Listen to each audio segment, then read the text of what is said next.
សូមជម្រាបសួរបងប្អូនអរគ្នាបាទថ្ងៃនេះបាទជាមួយខ្ញុំអាសង្ហាបាទហ្នឹងហើយបងប្អូនអរគ្នានៅក្នុងកសិដ្ឋានចំការសៀមរាបបាទបងទាំងអស់គ្នាក៏តែងតែទិញកូនកាបទៅក៏សួរខ្ញុំថាបង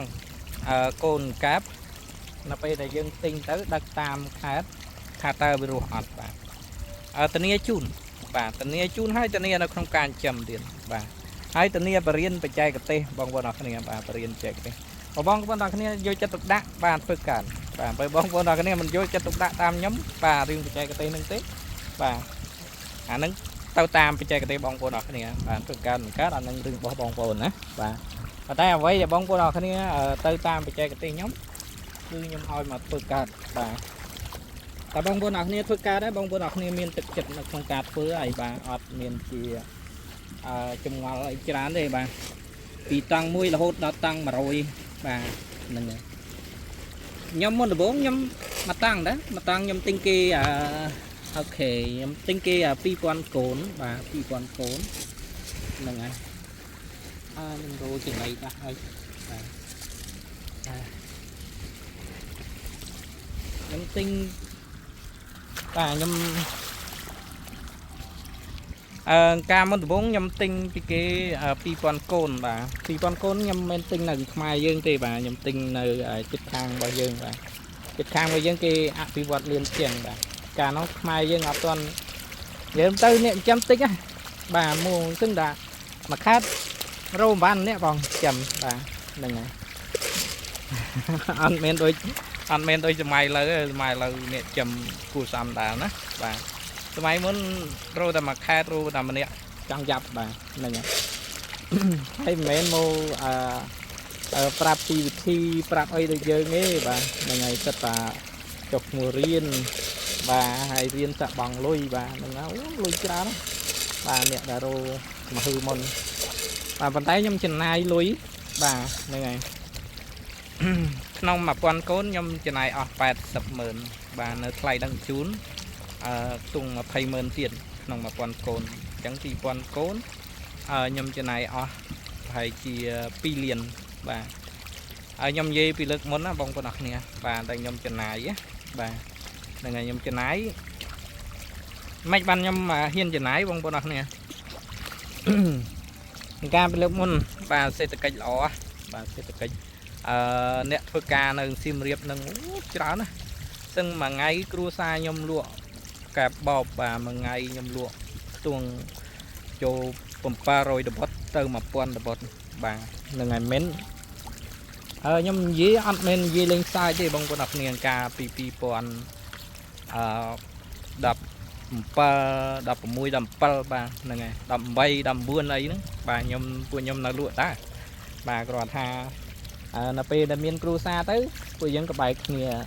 រោស៊ីរៀងខ្លួនអញ្ចឹងណាបាទគ្រូសាខ្ញុំរោស៊ីលក់កាប់បោកបាទហើយបោះច្រើនណាបាទហើយការព្រឹកមុនមកតបុតបាទអាចចន្លោះពី8000 10000បាទយើងលក់ណាបាទហើយអាចថាយើងបោះឲ្យគេ5000អីចឹងណាបាទហ្នឹងហើយវាគួរសមដែរបាទហ្នឹងហើយតែរហូតមកដល់ឥឡូវបាទមកដល់ឥឡូវគឺការវិវត្តវាចេះតាមានអ្នកចំច្រើនហើយទីផ្សារអង្ការបើមុនរោតាំងកើតលក់បានទេបាទមិនទីផ្សារសម្រាប់បច្ចុប្បន្ននេះទីផ្សារដែលគេតម្លាក់តម្លៃយើងម៉ួយក៏តម្លាក់តម្លៃការលើមុនការ1គីឡូ11000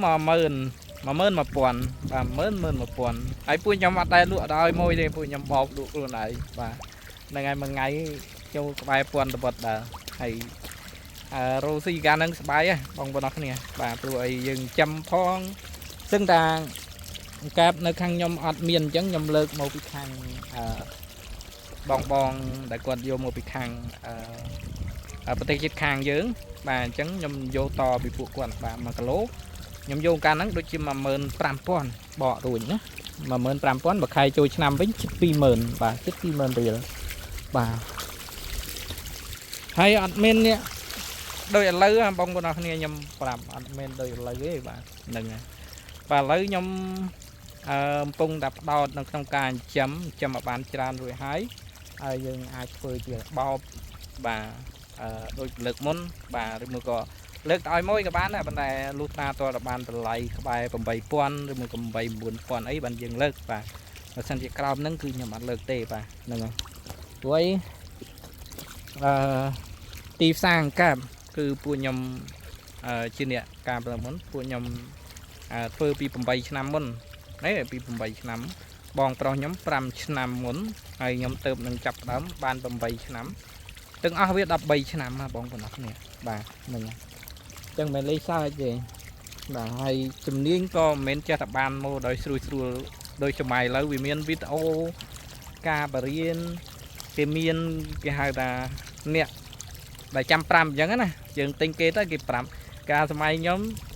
បាទទិញហើយគឺឈឹងហើយបាទធ្វើខ្លួនឯងទាំងអស់បាទមានតែការបរាជ័យបាទបើសិនជាខុសបន្តិចបរាជ័យទិញគេម្ដងទៀត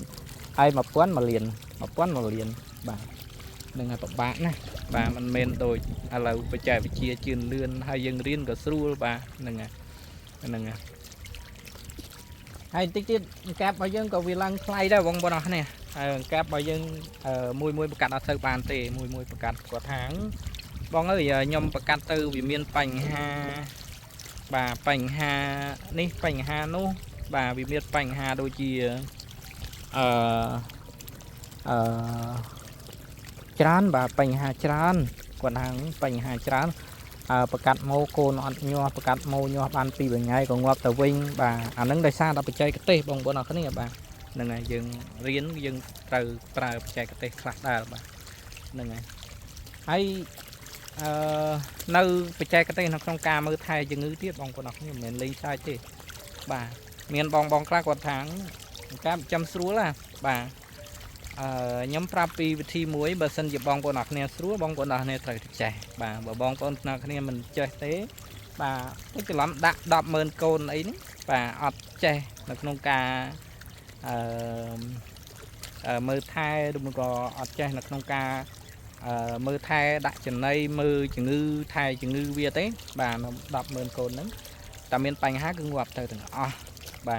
ទ 100000 កូនបានតែប៉ុណ្ណេះឃើញលុយបាត់ហើយបាទងាប់ខាតពេញបាទពេញទាំងហឹងបាទខាត 100% គឺដឹងតែខាតហើយបាទខាតអីមិនមែនខាតធម្មតាខាតបាក់មួយជីវិតហើយឈប់ចំហើយបាទហើយបងប្អូនអ្នកគ្នាឃើញនៅតាម Facebook អីដែលយើងគិតថាការចាំស្រួលណាបាទមិនបាច់ចាំស្រួលណាក៏បានដែរបាទហ្នឹងហើយជាធម្មតាទៅបើសិនជាយើងអត់ជួបបញ្ហាយើងគិតថាហ្នឹងវាស្រួលហើយប៉ុន្តែបើសិនយើងនៅពេលដែលយើងជួបបញ្ហាយើងដឹងថាអូវាពិបាកណាស់ដោះស្រាយបញ្ហាហ្នឹងព្រោះយើងលំហាត់ហ្នឹងយើងអត់ដែលបានជួបលំហាត់ហ្នឹងយើងអត់ដែលបានធ្វើហើយក៏អត់ដែលមានគ្រូបរៀនអញ្ចឹងណាបាទពិបាកបាទឆ្នាំមុនអ្នកដែលដួលច្រើនបាទអ្នកដែលដួលដោយសារជំងឺច្រើនបាទការពីមានជំងឺបាទមានជំងឺដោយសារអីបងប្អូនអរគ្នាបាទគឺដោយសារតែការធ្វើប្រហែសរបស់ពួកគាត់បាទធ្វើប្រហែសគាត់អត់យកចិត្តទុកដាក់បាទហ្នឹងហើយជំងឺចូលមកបាទក៏ងាប់ទៅបាទហ្នឹងហើយមិនលេងសើចទេបាទហើយខ្ញុំធ្វើហ្នឹងគឺគ្រាន់តែថាចង់ឲ្យបងប្អូនអរគ្នារៀនឲ្យចេះខ្លះបាទពីការមើលថែជំងឺអីលេចកើតបាទកុំទាន់អាលតាស្រួលយើងគិតថាវាមិនអីទេបាទវាមិនអីនៅពេលដែលវាមិនអីនៅពេលដែលវាអីបានយើងដឹងថាហ្នឹងវាអីបាទនិយាយទៅនិយាយមកដដែលបាទហ្នឹងអូខេបងប្អូនអរគ្នាអូខេខ្ញុំបញ្ចប់ត្រឹមហ្នឹងហើយខ្ញុំទៅធ្វើកូនកាបទៀតបងប្អូនអរគ្នាបាទអត់ធ្វើអត់ទាន់ឲ្យគេបាទហើយបើបងប្អូនអរគ្នាណាដែលត្រូវការកូនកាបបាទកំងអាចកំងបានបាទហ្នឹងហើយមិនអីទេការបរៀនការអីហ្នឹងយើងបរៀនបន្ថែមទៀតបាទហ្នឹងហើយអរគុណច្រើនបាទជម្រាបលាបាទ